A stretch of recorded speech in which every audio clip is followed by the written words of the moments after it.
नमस्ते। Basically speaking today I am here to introduce you with the notes of the new syllabus. और आपको बड़ा ही मज़ा आएगा कि और मुझे काफ़ी गर्व है कि मैं समय के पहले काम करता हूँ जनरली।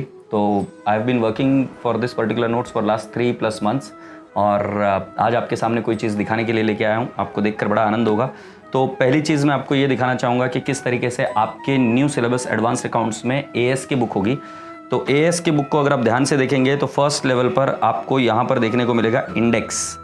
और इस इंडेक्स को आगे एक और इंडेक्स है जो प्रत्येक टॉपिक के इंडेक्स है। इस टॉपिक के इंडेक्स में अगर आप कंसेप्ट बुक पर देखेंगे so name of the concept है और उसके रिलेटेड कितने क्वेश्चंस है और रिवाइज बिफोर एग्जाम क्या क्या करना है आपको ये पता चलेगा।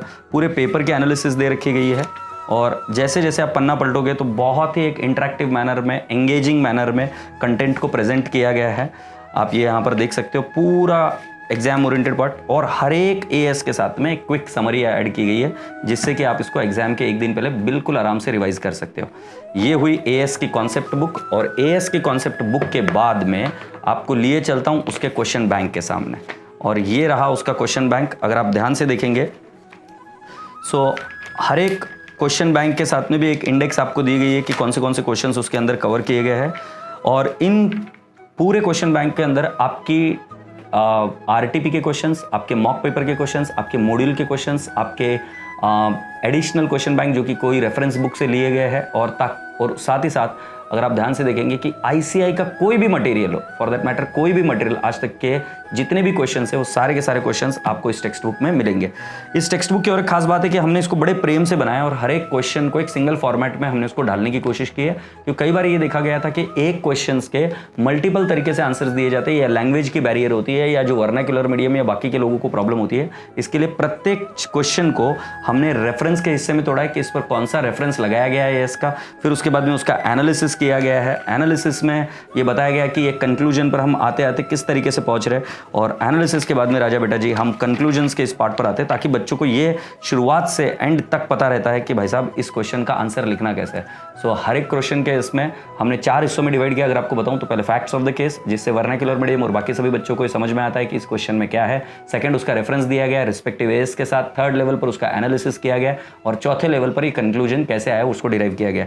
सो स्टेप बाय स्टेप भी अगर इस बुक को आप पढ़ते हो तो still it helps you out. So this is all about as. As के साथ में आपको और एक बहुत बढ़िया बुक का नाम है बेयर टेक्स्ट और ये बेयर टेक्स्ट उस एंगल से उस मद्देनजर से बनाई गई है कि बच्चा जब कभी भी प्रैक्टिकल इंटरव्यूज में जाए या प्रैक्टिकल रियल लाइफ में उसे कोई चीज़ रेफर करनी होगी तो बेयर टेक्स्ट को किस तरीके से पढ़ा जाता है, रेफर किया जाता है। इसलिए हम बीच बीच क्लास में उसके रेफरेंस लेते रहेंगे। साथ ही साथ प्रैक्टिकल लाइफ के स्टडी के हिसाब से कोई भी टॉपिक हो हमारा उसके लिए हमने रियल लाइफ के उसके डिस्क्लोजर्स दिए। तो आप यू नेम एनी टॉपिक, जैसे फॉर एग्जांपल अगर आप लीजेस का टॉपिक लेंगे या अगर आप टॉपिक लेंगे बायबैक का या आप लेंगे AS22 इनकम टैक्स, किसी भी टॉपिक में अगर आप जाके देखेंगे तो हमने प्रैक्टिकल लाइफ के स्टडीज दिए हुए कि किस तरीके से उसका रिकग्निशन रियल लाइफ के डिस्क्लोजर्स में किया जाता है। जो आप बुक देखेंगे तब आपको आइडिया लगेगी।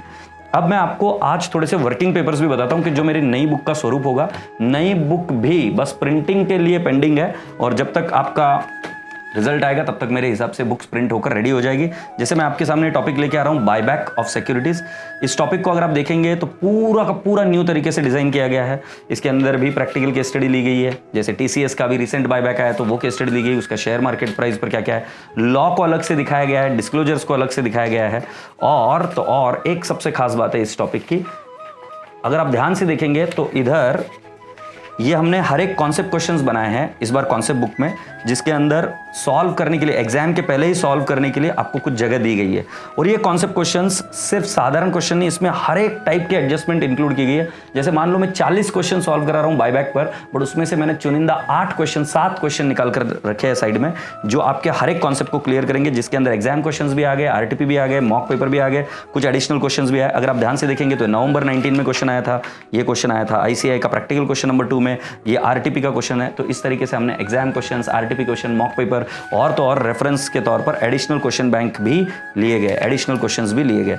और ये बुक बहुत इंटरेक्टिव रहेगी आपको कौन से बुक पढ़ने के लिए, तो एग्जाम के पहले आपको ये बुक पढ़नी होगी। इसके साथ साथ मैंने बायबैक के क्वेश्चंस को भी अगर आप ध्यान से देखेंगे तो इंडेक्स के रूप में बनाए गए। ये क्वेश्चन बैंक ऐसा होगा जो आपको प्रैक्टिस के लिए होगा और यही मैं ही प्रैक्टिस कराऊंगा क्लास में, बट ये प्रैक्टिस वाले क्वेश्चन। और ये क्वेश्चन जैसे हम बचपन में किया करते थे ABCD, उस तरीके से कि पहले ए डिवीजन के क्वेश्चंस करना है, फिर बी डिवीजन के क्वेश्चंस जिसके अंदर और प्रैक्टिस होगी, और सी डिवीजन में आपके पूरे के पूरे क्वेश्चंस की प्रैक्टिस हो जाएगी। आपको मैं गर्व के साथ कह रहा हूं कि मैं आपको सभी की वर्किंग फाइल्स दिखाना चाहता हूं। अगर आप ध्यान से देखेंगे तो ये मेरे वर्किंग फाइल्स में हर एक चीज़ को किस तरीके से करना है, उन चीज़ों के ऊपर हमने काम किया। ये कंपनी फाइनल अकाउंट के अभी आपके नोट्स है, इसको भी पूरी तरीके से कंप्लीट कर लिया गया इम्प्लीमेंट कर राइट। अगर आप कंपनी फाइनल अकाउंट में भी देखेंगे तो सभी के रेफरेंसेस दिए कि कौन सा एएस कहाँ पे एप्लीकेबल होगा। बहुत बेहतरीन तरीके से, बहुत मेहनत करके हमने ये बुक बनाई है।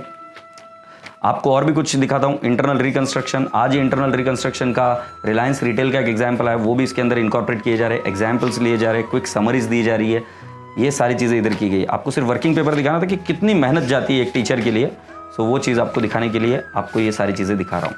मैं आपको संक्षेप में ये बताना चाहता हूँ कि मैंने इन पूरी बुक्स के दौरान क्या क्या ऑब्जेक्टिव्स को हासिल करने की कोशिश की है। मेरे मुताबिक एग्जाम में बच्चा फेल होता है सिर्फ 3 रीजंस की वजह से।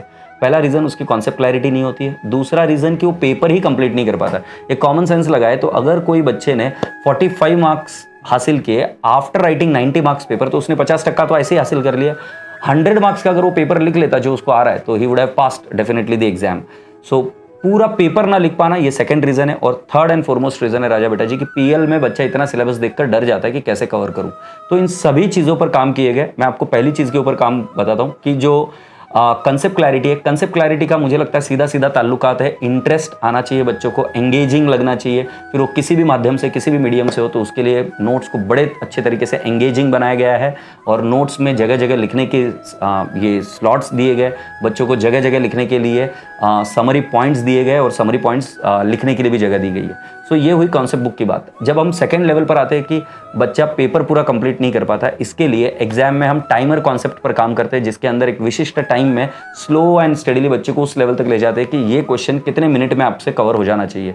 तो टाइमर की बात हम हमेशा काम करते रहते हैं। फिर टेस्ट सीरीज, हर एक चैप्टर के पीछे आपको प्रत्येक चैप्टर वाइज टेस्ट सीरीज है। 3-4 चैप्टर्स हो जाने के बाद में एक क्यूमुलेटिव टेस्ट होती है, और लास्ट में आपकी एक फुल टेस्ट सीरीज भी होती है। अब आती है बात, जब हम पीएल में जाते तो सर हमारा पीएल में किस तरीके से प्रिपेयर करना है इसके बारे में कुछ भी आइडिया नहीं है। चिंता मत करो, बेधड़क बिंदास्त हो जाओ, पूरी चीज़ें प्लान कर ली गई है आपके लिए। मैराथन लेक्चर्स और रिवीजन लेक्चर्स ये तो होते ही होते हैं, और ये तो सब देते ही है। साथ ही साथ आपके लिए एक यूनिक कॉन्सेप्ट लेके आ रहा हूँ, भारत में फर्स्ट टाइम मैंने इंट्रोड्यूस किया था। अब उसको बिल्कुल पॉलिश्ड मैनर में, अच्छे मैनर में आपको एक प्लानर भी मिलेगा, जिसके अंदर पीएल में किस तरीके से पढ़ना है आपको ये पता रहेगा, कौन से टॉपिक को कितने समय में कवर करना है। हर बार आपको टारगेट्स दिए जाएंगे, और उन टारगेट्स के बेसिस पर आप उन क्वेश्चंस को लिखते चले जाएंगे। अब मेरी बात गौर से सुनिएगा बच्चों, कि मेंटोरशिप का जो आपको पैसा देना पड़ता था, या मेंटोरशिप के लिए, ये पूरी तरीके से फ्री कर दिया गया। You will be able to have our guidance until your exams. क्योंकि मैं एक साधारण परिवार से आता हूं, और उस साधारण परिवार में मैं सीए बना तो मेरा पूरा परिवार आगे गया। अब मैं चाहता हूं कि यही लीगेसी मैं बाकी के बच्चों को भी देना चाहता हूं, बच्चे भी इसका फ़ायदा उठाए, इसके लिए पूरी मेहनत कर रहा हूं। आपके अगर और कोई टिप्स होंगे, या और कोई भी मुझे आज्ञा होगी, या कोई भी चीज़ें आप मुझसे चाहते हो कि मैं करूँ, तो मैं ज़रूर करूँगा। And thank you so much for your love and affection which you have showed on me. Thank you so much. Radhe Radhe.